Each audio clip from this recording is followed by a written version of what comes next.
How to find and replace text in Microsoft Word.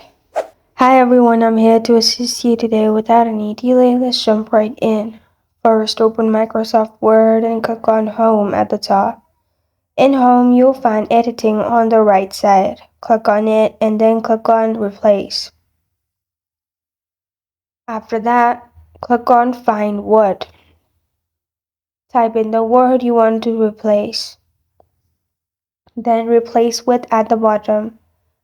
Then click on More, which will open more settings. And in the search, make sure it's all. After you have pressed on all, then you'll find more settings. Make sure it's find whole words only and make sure there's tick mark. After that, press on replace at the top and then click on find next. After you have done that, it will replace some words.